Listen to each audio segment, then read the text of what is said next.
अस्सलाम वालेकुम, मैं जमील फारूकी हूं। आप मेरा ऑफिशियल यूट्यूब चैनल देख रहे हैं। तमाम तारीफें उस ज़ात पाक के लिए जो हमारी शहरग से भी करीब है और हमारी हर आने जाने वाली सांस के बीच में होने वाली मामूली सी जुम्बिश को भी बखूबी जानता है। और तमाम दुरूद पाक नबी आखिर ज़मां हज़रत मोहम्मद मुस्तफ़ा अहमद मुज्तबा सल्लल्लाहु अलैहि वसल्लम की ज़ात पाक के ऊपर जो वजह तख्लीक कायनात हैं, जिनकी वजह से हम हैं, जिनकी वजह से ये कुल कायनात है। अब तक की सबसे बड़ी डेवलपमेंट, आप इधर उधर की खबरें तो सुन रहे होंगे लेकिन ये आप तक नहीं पहुंची होगी, वो ये कि एमनेस्टी इंटरनेशनल ने हमारे नौचुंतखब वज़ीर आज़म शहबाज शरीफ साहब से इंतहाई अहम 10 मुतालबात कर दिए।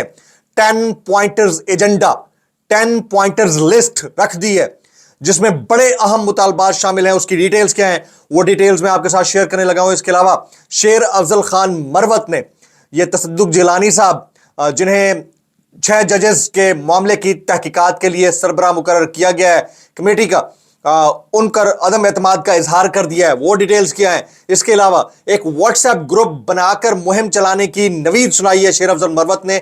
इसकी तरफ जाना चाहिए पब्लिक को, नहीं जाना चाहिए, उस व्हाट्सएप ग्रुप के अंदर क्या हो सकता है, इसको आपने बगौर देखना है, इंटेलिजेंटली उसको मॉनिटर करना है, कहीं आप मनूवर तो नहीं हो रहे, इसका भी ख्याल रखना है। ये तमाम तो डिटेल्स क्या रहेंगी मैं आपके साथ शेयर करूंगा। इससे गुजारिश है कि आपने वीडियो को शुरू से आखिर तक देखना है। एक और गुजारिश, अगर आपने चैनल अभी तक सब्सक्राइब नहीं किया, सब्सक्राइब कीजिए, बेल आइकन यानी घंटा या घंटी अपने अंगूठे उंगली या साथ रखे डंडे से दबा दीजिएगा ताकि तमाम तर नोटिफिकेशंस आप तक पहुंचते रहें।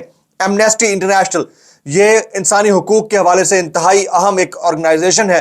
एमनेस्टी इंटरनेशनल ने आज 10 नुकाती एक चार्टर रखा है। वो चार्टर हमारे नौचुंतखब वज़ीर आज़म शहबाज शरीफ साहब के सामने रखा गया है और उसमें जो सबसे इंपॉर्टेंट चीज है वो ये है कि Pakistan must lift ban on x, यानी पाकिस्तान को एक्स या ट्विटर पर पाकिस्तान के अंदर पाबंदी हटा देनी चाहिए। आपको पता है तकरीबन 2 महीने हो चुके हैं पाकिस्तान में ट्विटर बंद है।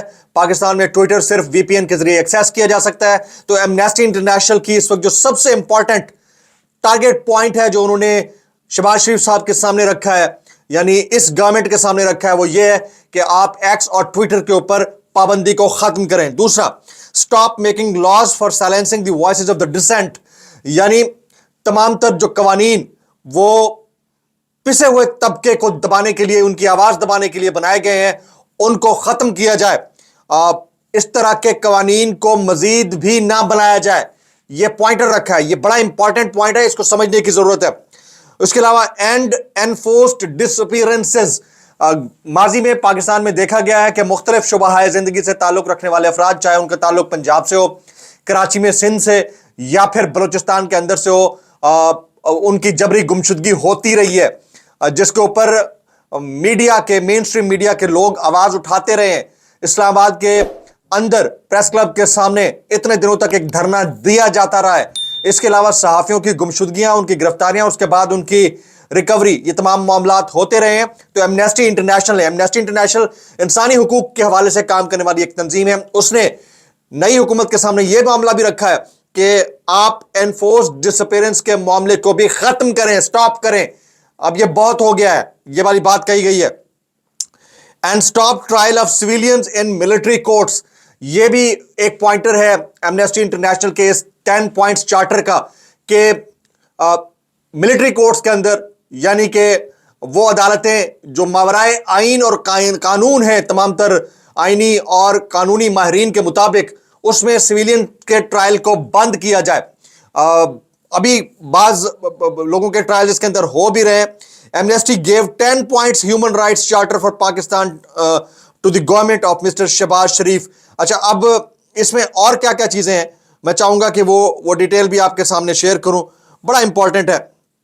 उसमें यह भी है कि सहाफियों यानी जर्नलिस्ट के ऊपर जो पाबंदियां लगाई गई हैं या उनके नाम जो मुबैना एग्जिट कंट्रोल लिस्ट के अंदर डाले गए या उनकी आवाज को दबाने के लिए उनको गिरफ्तार किया गया है, इसको भी अब बंद किया जाए पाकिस्तान के अंदर। तो एमनेस्टी इंटरनेशनल की ये टॉप लीड है, ये बहुत बड़ी स्टोरी है। वैसे एमनेस्टी इंटरनेशनल हर नई गवर्नमेंट के साथ ये बात करता होता है। जब 16 महीने की गवर्नमेंट शहबाज शरीफ साहब की आई थी उस वक्त भी बात की गई, लेकिन इतना स्ट्रॉन्ग एम्फेसिस नहीं था इन तमाम पॉइंटर्स के ऊपर, 10 पॉइंटर्स के ऊपर, जिसका एम्फेसिस अब किया गया है।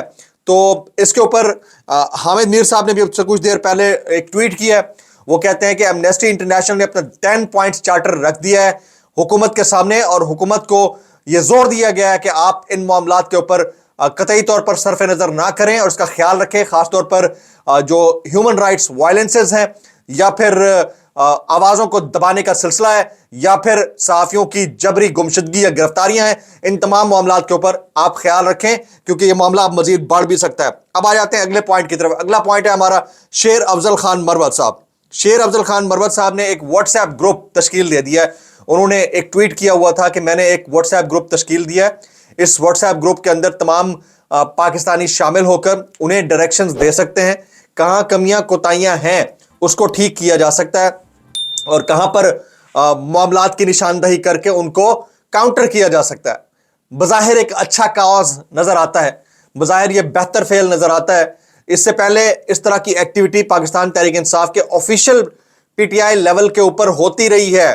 واٹس ایپ گروپ بنے, فیس بک گروپ بنے اور اس کے اوپر جواب دہی بھی ہوتی رہی اور اس کے اوپر ریاکشن بھی آتا رہا اور ایکشن بھی لیا جاتا رہا. لیکن شیر افضل مروت صاحب کس کیپیسٹی میں یہ بنا رہے ہیں اس کو سمجھنے کی ضرورت ہے. بہت سارے لوگ اس کے اوپر کرٹیسائز کر رہے ہیں, کامنٹ کر رہے ہیں اور وہ کہہ رہے ہیں کہ اس سے آپ کی انٹرنل جو انفارمیشن ہے وہ لیک ہونے کا خدشہ ہے. دو صورتوں میں یہ چیز پازیٹیو ہو سکتی ہے. ایک, یا تو پاکستان تحریک انصاف اس موومنٹ کو اون کر لے, شیر افضل مروت کے اس گروپ بنائے جانے کی موو کو اون کر لے اور کہے کہ ٹھیک کر رہے ہیں وہ, اور بھی پاکستان تحریک انصاف ہر طرح کی پرائیویسی پرووائڈ کرے گی اس گروپ کو جوائن کرنے والوں کو, پھر تو اس گروپ کی کوئی نہ کوئی یقیناً امپورٹنس یا اہمیت ہوگی. لیکن ایسی صورتحال کے اندر جس میں آلریڈی ایک شائبہ یا خدشہ ہے کہ لوگوں کی پرائیویسی, ان کے نمبرز, ان کی ڈیٹیلز, ان کی ہونے والی گفتگو, اس کے اسکرین شاٹ نکل سکتے ہیں اور ان کے لیے مزید مسائل کھڑے کر سکتے ہیں, تو محتاط رہیے. آپ یہ والی بات پی ٹی آئی آفیشل سے کر سکتے ہیں, آپ یہ والی بات کسی رسپانسبل پاکستان تحریک انصاف کے کر سکتے ہیں, صحافی حضرات سے کر سکتے ہیں, یا سوشل میڈیا آلریڈی آپ کے پاس ایک فورم ہے تو اس کے اوپر بھی اپنی بھڑاس نکال سکتے ہیں. لیکن ابھی تک کی جو اپڈیٹ ہے وہ یہی ہے کہ انہوں نے ایک گروپ بنانے کا اندیا دیا. میری ذاتی رائے یہ ہوگی کہ جب تک پی ٹی آئی اس کو اون نہ کرے اس سے اجتناب کریں, اس سے پہلے کہ آپ کی تمام ڈیٹیلز نکل جائیں. تصدق جیلانی صاحب کو بنا دیا گیا سربراہ اس کمیشن کا جو انکوائری کرے گا 6 ججز کے خط کے معاملے کی. اس کے اوپر پاکستان تحریک انصاف رد عمل جو دے چکی ہے. شیر افضل مروت کیا لکھتے ہیں یہ میں آپ کے سامنے رکھتا ہوں. وہ کہتے ہیں حکومت نے جسٹس ریٹائرڈ تصدق حسین جیلانی کو ڈھونڈ لیا. مسلم لیگ نون اور پی پی پی کی مخلوط حکومت نے فوری طور پر سنگل رکنی انکوائری کمیشن کے سربراہ کے طور پر جسٹس ریٹائرڈ تصدق کے نام کا اعلان کیا ہے. سابق جسٹس سے مرحومہ محترمہ بینظیر بھٹو نے انہیں 1994 میں جب وہ وزیر اعظم تھی لاہور ہائی کورٹ کا جج بنایا تھا 1994 میں. سابق متنازع چیف جسٹس افتخار چودھری نے انہیں 2013 میں قائم مقام چیف الیکشن کمشنر بنایا تھا, اور ان کی حکومت بننے کے نواز شریف نے جسٹس تصدق کو چیف جسٹس پاکستان کے عہدے پر فائز بھی کیا. وہ نگراں وزیر خارجہ جلیل عباس جیلانی کے چچا اور سابق وزیر اعظم یوسف رضا گیلانی کے دور کے رشتہ دار ہیں. قانونی حلقوں میں جسٹس جیلانی نے جنٹلمین جج کا لقب حاصل کیا ہے. ان کا سب سے متنازع عمل زرداری کے سوئس بینک اکاؤنٹس کی سماعت کرنے والے سپریم کورٹ کے بینچ کو چھوڑنا ہے, جس کے نتیجے میں بینچ ٹوٹ گیا. بہانہ بیماری کا تھا, لیکن اسی شام اے پی سی لاہور میں کافی دیر گپ شپ کرتے ہوئے دیکھا گیا. وہ اعتدال پسند اور یقینی طور پر 6 ججوں کے خط کی تحقیقات کا کام انجام دینے والا سب سے مس فٹ شخص ہے. مس فٹ کا لفظ یا مس فٹ کا ورڈ یا ٹرم یوز کی ہے شیر افضل مروت نے ان کے لیے. پی ٹی آئی مشاورت کے بعد کمیشن کی تشکیل کو چیلنج کرے گی. یہ بہت امپورٹنٹ ہے, ویری امپورٹنٹ, اس کو نظر انداز نہیں کیا جا سکتا ہے. اچھا, اب آ جاتے ہیں ایک اور امپورٹنٹ ڈیولپمنٹ کے اوپر. رانا ثناء اللہ صاحب جو حال ہی میں اپنے بیانات کی وجہ سے متنازع سمجھے جا رہے تھے, ان کے خلاف ایف آئی آر بھی ہوئی راولپنڈی کے اندر, اور کچھ اور جگہوں کے پر درخواستیں لے جا کر ان کے خلاف مقدمہ کرانے کی کوشش بھی کی گئی جب انہوں نے عمران خان کے خلاف ایک سٹیٹمنٹ دیا تھا.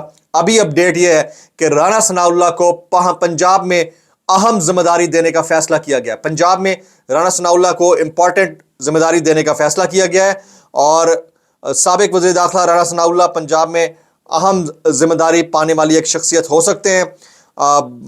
کابینہ میں توسیع کا فیصلہ بھی کیا گیا ہے پنجاب کے اندر. تو کیا ذمہ داری ہو سکتی ہے؟ میرے جو ذرائع کہتے ہیں, میری جو انفارمیشن ہے اس کے مطابق رانا ثناء اللہ کو پنجاب کا वजीर कानून बनाया जा सकता है। वजीर कानून यानी वो वहाँ के होम मिनिस्टर होंगे। तो अब आप देखें कि दो शख्सियात, एक जो पहले वफाक में होम मिनिस्टर थी, वो पंजाब में हो सकती है, ये अपडेट है। इसके अलावा भी कोई मिनिस्ट्री मिल सकती है, लेकिन मेरे पास जो अपडेट है वो ये है। और जो पंजाब में वजीर आला थे उन्हें वफाक का वजीर दाखिला बना दिया गया है। तो अब चीज़ें आपको खुद समझ आ जानी चाहिए कि किस नहज तक सख्त हैं, और आने वाले दिन यानी ईद के बाद वाला जो मौसम होगा वो कितना खज़ां आलूद मौसम होगा। आज के व्लॉग से इतना ही। सब्सक्राइब कीजिए, बेल आइकन कीजिए, दुआ में याद रखिएगा। अस्सलाम वालेकुम वरहमतुल्लाहि वबरकातुहू।